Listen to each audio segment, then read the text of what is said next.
dans le prochain épisode de Demain nous appartient. Tandis que Victoire a disparu, Manon quitte le Spoon. En parallèle, Maud tente de se rapprocher de Jack. Attention, les paragraphes qui suivent contiennent des spoilers sur l'épisode de Demain nous appartient diffusé demain soir sur TF1. Si vous ne voulez rien savoir, ne lisez pas ce qui suit. Vendredi 1er octobre dans Demain nous appartient. Victoire a disparu à l'hôpital. Victoire est réveillée par de la musique qui tourne en boucle et le cri d'une personne qu'elle entend au loin. Si Sandrine pense que sa fille fait un cauchemar, Victoire a en réalité de nouvelles hallucinations. De son côté, Renaud a appris que Victoire a fait une nouvelle crise qui a obligé Marianne à la sédater la veille au soir. Même si physiologiquement tout va bien, les médecins sont particulièrement inquiets pour sa santé mentale et craignent que cela compromette la réussite de la greffe voire même que cela engage son pronostic vital. Comme Marianne veut en parler à la famille, Renaud lui conseille de rester vague le temps de pouvoir poser un diagnostic clair. Non loin de là, Georges est au chevet de sa compagne. En proie à une nouvelle hallucination, Victoire confond Georges avec le mystérieux inconnu qui essaie de l'étrangler et lui assène un coup de poing au visage. Paniquée, Victoire supplie son compagnon d'arrêter cet homme. Georges essaie alors de la rassurer et jure qu'il ne laissera personne lui faire du mal avant de la prendre dans ses bras. Peu après, il rapporte l'incident à William et Samuel. Au moment où Georges et Sandrine posent des questions pour comprendre ce qu'il se passe réellement, le docteur Chardot explique que Victoire a des hallucinations visuelles et auditives. Les crises pouvant être fréquentes, il leur conseille de rester à son chevet pour la calmer en cas de récidive.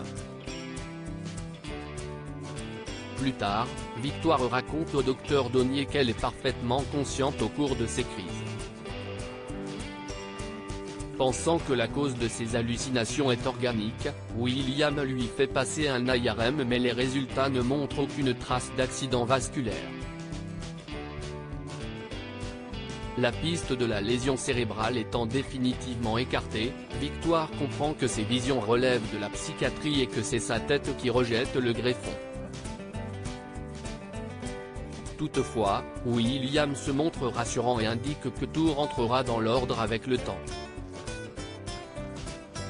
Georges, qui est soulagé, retrouve ensuite Mona et Sandrine pour les tenir informés. Victoire est quant à elle touchée par une autre hallucination auditive et a l'impression de devenir folle.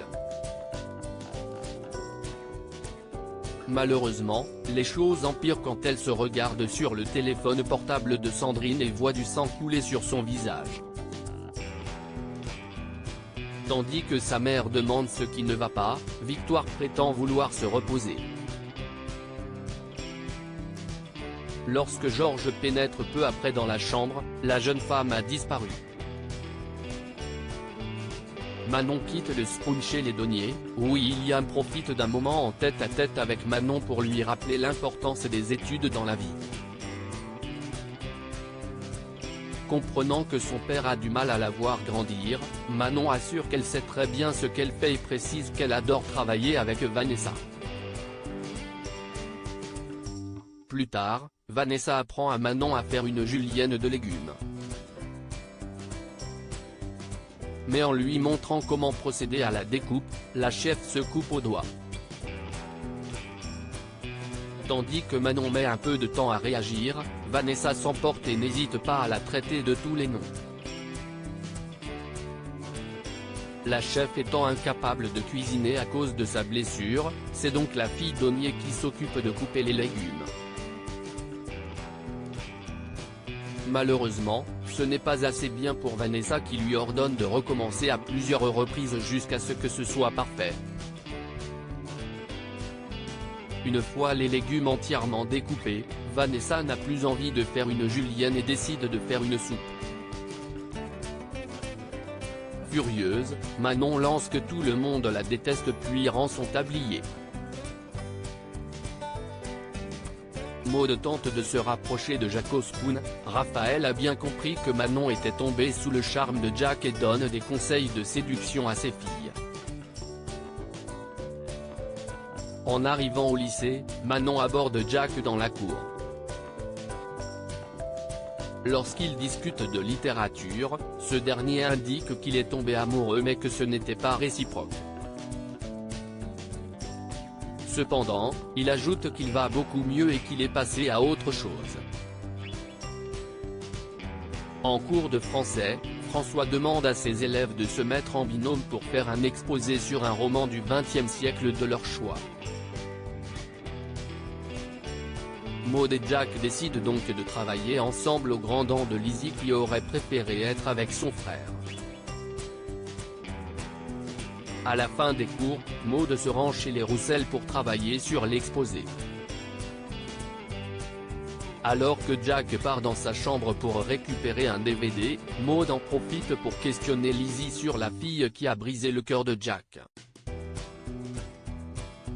Mal à l'aise, Lizzie prétend ne pas savoir de quoi elle parle. Plus tard, Maud fait plus ample connaissance avec Jack. En regardant des photos sur son téléphone portable, elle remarque une photo d'Adrien mais Jack change immédiatement de sujet. Quand Maud déclare qu'elle ne croit pas en l'amitié homme-femme, Jack lui fait remarquer qu'ils sont pourtant amis.